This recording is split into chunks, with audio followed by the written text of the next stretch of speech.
Este mensaje llegó a Caso Miedo hace 3 semanas. Quien lo envió cambió de ciudad antes de escribirlo. No como vacaciones. No por trabajo. Para irse. No editamos nada. No agregamos nada. Esto es lo que nos contó. Llevo 2 años repartiendo paquetes.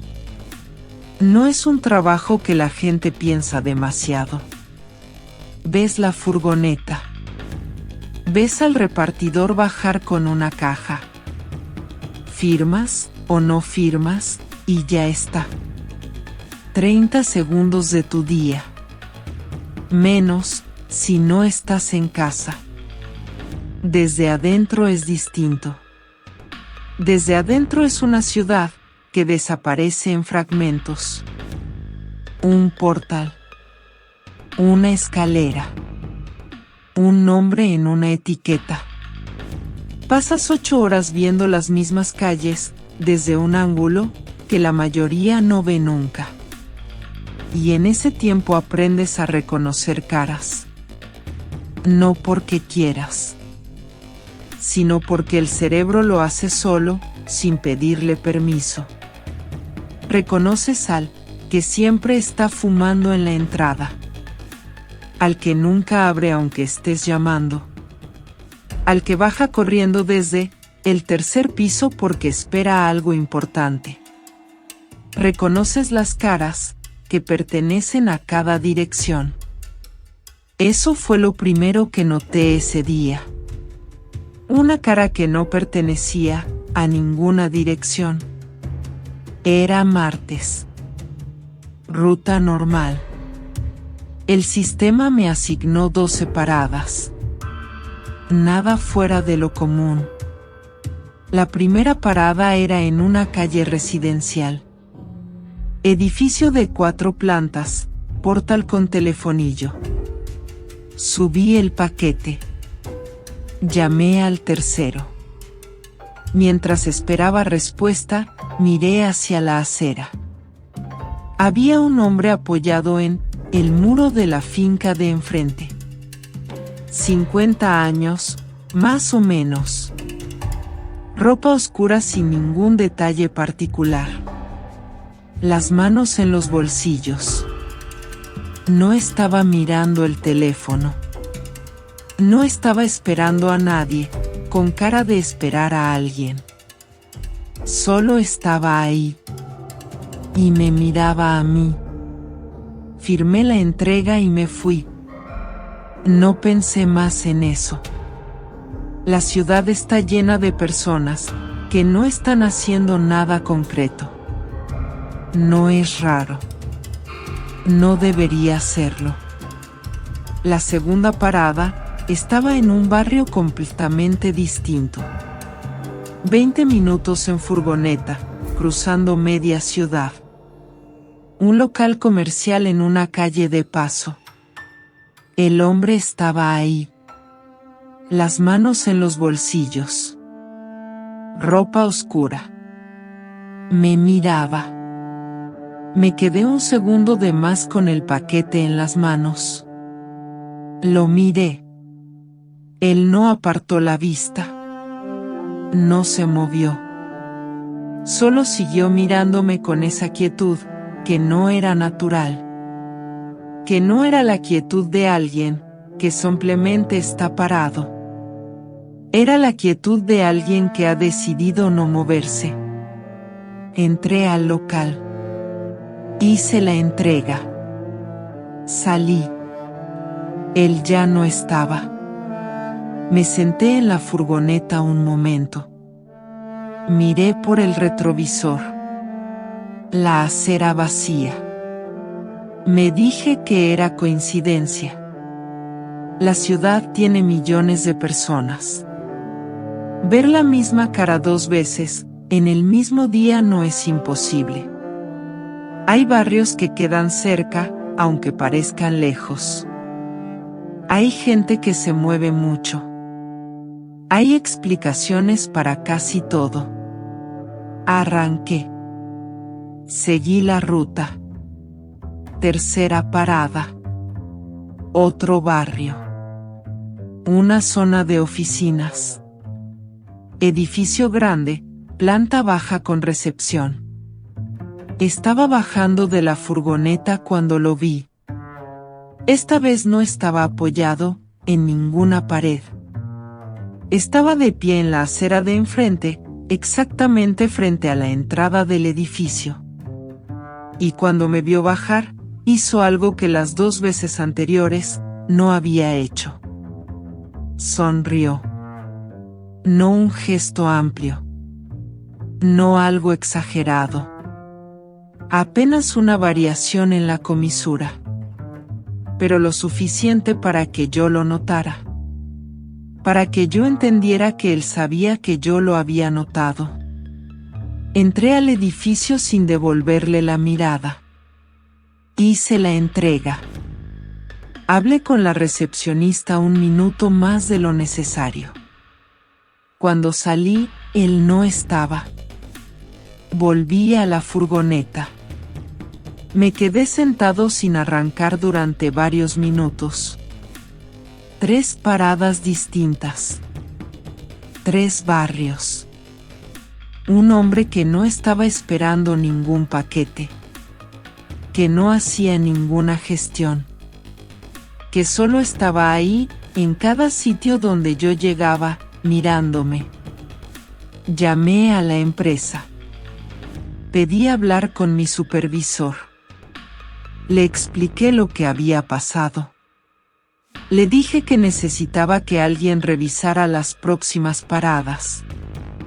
Me preguntó qué quería decir con que revisara las paradas. Le dije que quería saber si había algo raro en los destinatarios. Si alguna de las direcciones había sido añadida de forma irregular al sistema. Hubo una pausa. Me dijo que el sistema no tenía irregularidades. Que todas las órdenes de ese día tenían origen verificado. Que si me sentía incómodo podía terminar la ruta y reportarlo al final del turno con más detalle. Colgué. Miré la pantalla del sistema. 4ª parada. Era un edificio de apartamentos. Zona residencial tranquila. La orden decía, entrega en mano, no dejar en recepción. Eso no es raro. Pero tampoco es lo más común. Significa que alguien en el momento de hacer el pedido especificó que quería recibir el paquete en persona. Llegué al edificio. El portal tenía acceso por código. El sistema me lo proporcionó automáticamente. Lo introduje. La puerta se abrió. El hombre no estaba en la calle. Entré al portal. Recepción pequeña, sin nadie. Buzones a la izquierda. Ascensor al fondo, con las puertas abiertas, como si alguien lo hubiera dejado llamado en la planta baja. Miré la pantalla. Apartamento 3B. Tomé las escaleras. Tercer piso. Pasillo estrecho con luz de bajo consumo que tardaba en encenderse del todo. Caminé hasta el 3B. La puerta estaba abierta. No de par en par. Solo sin cerrar del todo.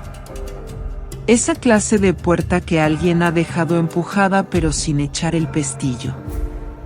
Llamé con los nudillos. Nadie respondió. Llamé otra vez. Más fuerte. Nada. Empujé la puerta levemente. Solo lo suficiente para ver si había alguien en la entrada.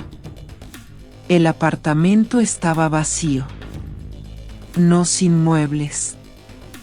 Sin personas. Había sillas. Había una mesa. Había objetos. pero nadie dentro. Estaba a punto de dejar el paquete en el felpudo cuando lo vi. En el suelo. Junto a la puerta.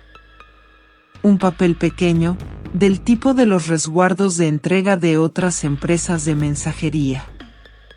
Esas notas que dejan cuando no estás en casa. Cogí el papel. Era un intento de entrega fallido. De otra empresa. Distinta a la mía. De hacía 2 días. El nombre del destinatario en ese papel era el mío. No el nombre del inquilino del 3B. El mío. Mi nombre completo. Bien escrito. Sin error. Me quedé mirando ese papel durante mucho tiempo. Mi nombre. En un apartamento que no era mío. En un edificio donde no vivía. En un papel de una empresa que nunca me había enviado nada a ninguna dirección. Dejé el paquete en el felpudo y bajé.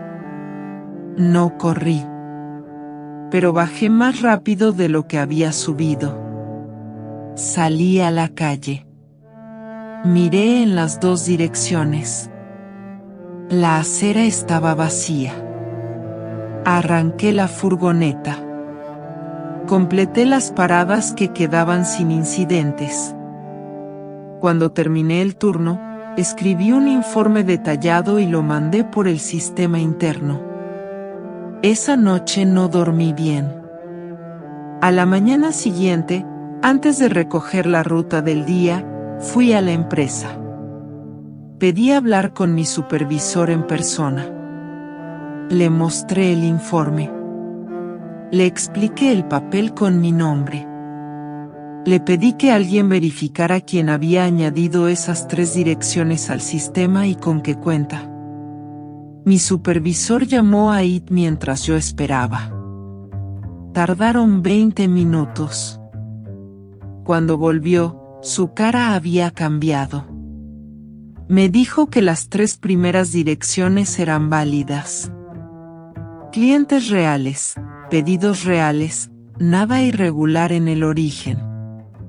Pero la 4ª dirección, el 3B, no tenía historial de pedidos activos en el sistema.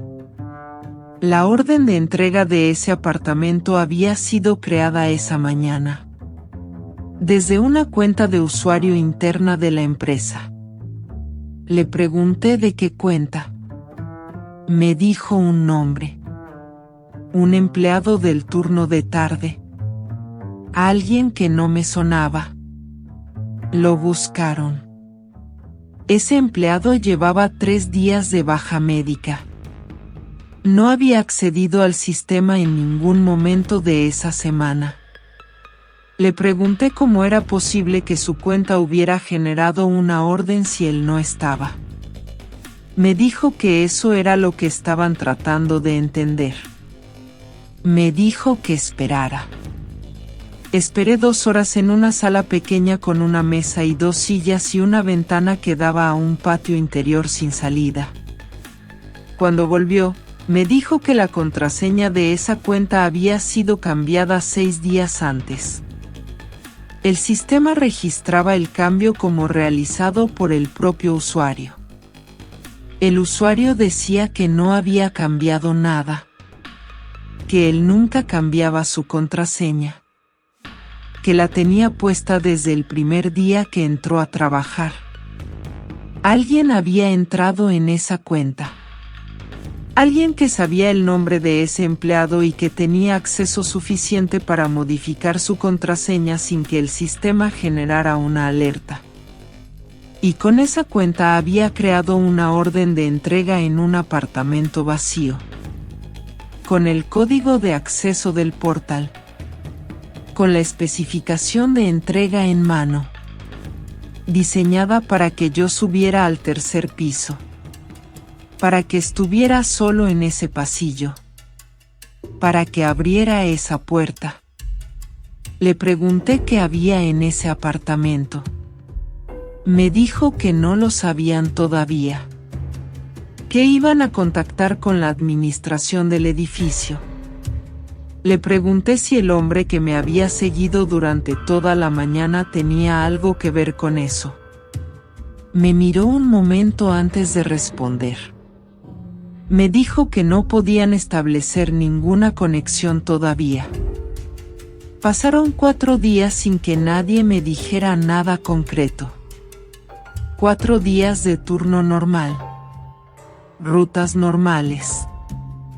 El sistema asignándome paradas. Yo haciéndolas. Sin incidentes. Pero algo había cambiado. Antes, durante las entregas, no pensaba en casi nada. El cerebro se ponía en modo automático. Portal. Escalera. Firma. Siguiente. Así durante 8 horas. Después de ese día, cada vez que bajaba de la furgoneta miraba la acera antes de avanzar. Miraba a los que estaban parados. Miraba a los que no esperaban nada concreto. Miraba las ventanas de los edificios de enfrente. No es una manera cómoda de trabajar.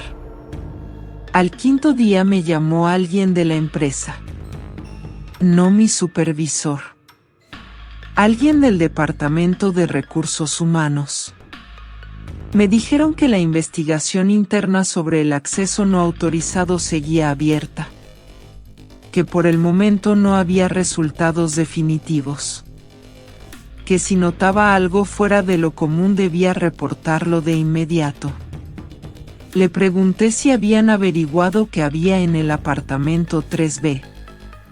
Si habían hablado con la administración del edificio. Hubo una pausa. Me dijo que ese apartamento llevaba desocupado varios meses. Que la administración no tenía ningún contrato de arrendamiento activo en esa unidad. Que no sabían cómo el código de acceso del portal había llegado al sistema de la empresa. Le pregunté quién sabía los códigos de acceso de los portales. Me dijo que esos códigos los proporcionaban los propios clientes al hacer el pedido. O los administradores de finca cuando tenían acuerdos con la empresa. El cliente del 3B no existía. El código de ese portal lo había introducido alguien en el sistema desde una cuenta robada. Alguien que sabía ese código. Que sabía que el apartamento estaba vacío. Que sabía cómo crear una orden falsa.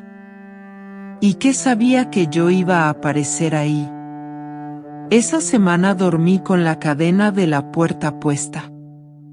No es algo que haya hecho nunca antes. No soy una persona particularmente nerviosa. Pero había algo en la suma de todo que no me dejaba estar tranquilo. No era el miedo a una cosa concreta. Era la sensación de que alguien había estudiado mi trabajo con suficiente detalle como para moverse dentro de él. Como para usar el sistema que yo usaba todos los días.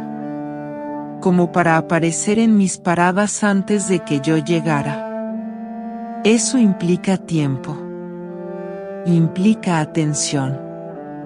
Implica saber cuándo salgo, qué rutas hago, cuánto tardo.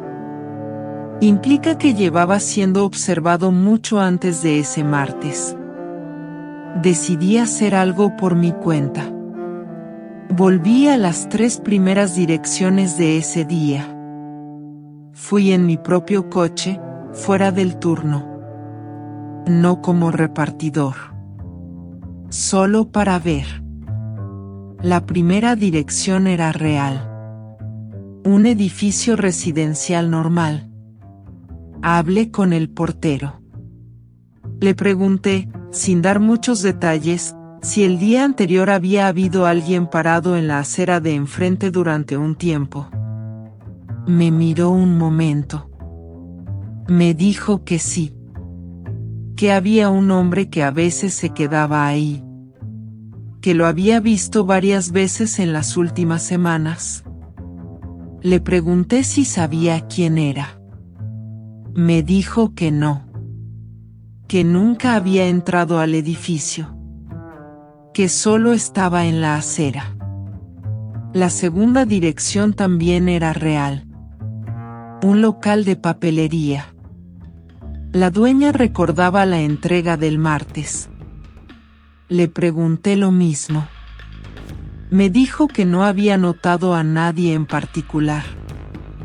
La tercera dirección era donde empezaron los problemas. Era un edificio de oficinas. Fachada normal. Letrero con nombres de empresas en la entrada. Pero cuando me acerqué a la placa del directorio, algo no encajó. Uno de los nombres estaba cubierto con cinta adhesiva. No el letrero completo. Solo ese nombre. La cinta era nueva. Reciente. Pregunté en recepción por ese nombre. La recepcionista me dijo que esa empresa había rescindido su contrato de alquiler hacía 10 días. Que el despacho estaba vacío. Le pregunté cuánto tiempo había estado esa empresa en el edificio. Me dijo que poco más de 2 meses. 2 meses. El tiempo suficiente para tener una dirección registrada como cliente en una empresa de mensajería. El tiempo suficiente para recibir entregas. Para aparecer en el sistema como destinatario legítimo. Y para observar a los repartidores que llegaban. Volví a mi coche. Me senté. Pensé. Alguien había alquilado un despacho durante 2 meses. En un edificio por el que yo pasaba regularmente. Había creado una cuenta de cliente. Había recibido paquetes. Paquetes reales, de cosas reales, para no levantar ninguna alerta. Y en ese tiempo, me había visto llegar suficientes veces como, para saber mis horarios, mis rutas y cómo se movía el sistema de asignación. Cuando rescindieron el contrato, el despacho quedó vacío. Pero la cuenta de cliente seguía en el sistema. Y el martes, usando esa cuenta más una cuenta interna comprometida, habían construido una ruta que terminaba en un apartamento vacío donde yo debía estar solo. Fui a la policía esa tarde. Hablé con alguien durante casi 1 hora. Expliqué todo. Las paradas. El hombre. El papel con mi nombre en el 3B. La cuenta interna. El despacho rescindido. Me dijeron que iban a tomar nota. Que si tenía pruebas documentales las podía adjuntar a la denuncia. Que iban a contactar con la empresa para solicitar los registros del sistema. Me dijeron también que, por el momento, no había ningún delito concreto del que pudieran partir. Que lo que describía era una serie de hechos que podían interpretarse de distintas maneras. Le pregunté cómo se interpretaba que alguien pusiera mi nombre en un apartamento vacío al que debía ir solo. No respondió eso directamente. Me dijeron que estaría en contacto. Eso fue hace 6 semanas. Pedí el traslado a otra ciudad antes de que terminara el mes. No di demasiadas explicaciones. Dije que eran motivos personales. Me lo concedieron sin preguntar mucho. Me fui. Las primeras 2 semanas en la nueva ciudad fueron bien. Ruta nueva. Calles que no conocía. Caras que no había visto nunca. Esa sensación de empezar desde cero que por primera vez en semanas no me parecía un fracaso sino algo necesario. A la tercera semana, mi vecino del descansillo me esperó en el portal. Me dijo que el día anterior, mientras yo estaba en el turno, había visto a un hombre en la acera de enfrente. Parado. Sin hacer nada en particular. Me dijo que el hombre había sacado el teléfono y había fotografiado mi furgoneta. Le pregunté cómo era. Me describió la ropa oscura. Las manos siempre cerca de los bolsillos. La forma de quedarse quieto que no parecía natural. Lo reconocí sin necesidad de que dijera nada más.